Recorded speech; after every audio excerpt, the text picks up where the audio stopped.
तुम अत्यंत बलवान हो। जाम्बवन जी के शब्दों ने हनुमान जी के हृदय में उत्साह भर दिया। हनुमान जी ने देखते ही देखते विशाल रूप धारण करके सबको प्रणाम किया। सबके मुख पर आशा की किरण चमक उठी।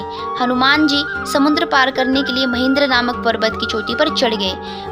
हनुमान जी महेंद्र पर्वत पर पहुंचे तथा खड़े होकर अपने पिता पवन देव को स्मरण करते हुए प्रणाम कर और श्री राम का नाम लेकर उन्होंने छलांग लगाई। हनुमान जी बाहें फैलाकर विशाल समुद्र के ऊपर उड़ने लगे। समुद्र के अंदर स्थित मेनाक पर्वत समुद्र को चीरकर ऊपर उठाया। मेनाक पर्वत चाहता था कि हनुमान जी कुछ समय वहां रुककर विश्राम करें, लेकिन हनुमान जी ने विश्राम में समय नष्ट नहीं करना चाहते थे। हनुमान जी को लगा कि ऐसा करने से श्री राम काज में बाधा पड़ेगी, इसलिए हनुमान जी ने मेनाक पर्वत को प्रणाम करके आगे निकल गए। नागों की माता सुरसा हनुमान जी की परीक्षा लेना चाहती थी। सुरसा ने आगे बढ़कर हनुमान जी को निगलने की इच्छा से अपना मुंह खोला। हनुमान जी ने अपने शरीर को बड़ा करते गए। सुरसा भी अपने मुंह को और अधिक बड़ा करके खोलती गई।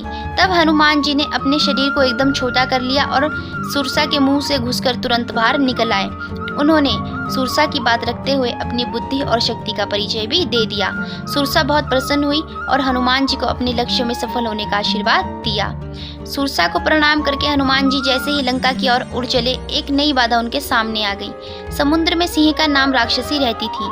वह आकाश में उड़ने वाले पक्षियों की परछाई को समुद्र में देखकर उस परछाई को पकड़ लेती थी। इससे पक्षी उड़ नहीं पाते थे और सिंहिका उन्हें खा लेती थी। सिंहिका राक्षसी ने हनुमान जी की परछाई भी पकड़ ली। हनुमान खींचे हुए सिंहिका के मुंह के अंदर चले गए, किंतु सिंहिका पेट में प्रवेश कर उन्होंने पेट को फाड़कर उसे मार डाला। इसके बाद हनुमान जी आगे उड़ चले। हनुमान जी उड़ते हुए अंत में लंका पहुंच गए। अपने शरीर को बहुत छोटा कर पर्वत शिखर से उन्होंने लंका को देखा। सुरक्षा की वहां पूर्ण व्यवस्था थी, अतः प्रवेश करना आसान नहीं था। लंका के चारों ओर चौड़ी और मजबूत दीवारें बनाई हुई थी। इस दीवार पर शस्त्र सैनिक पहरा दे रहे थे।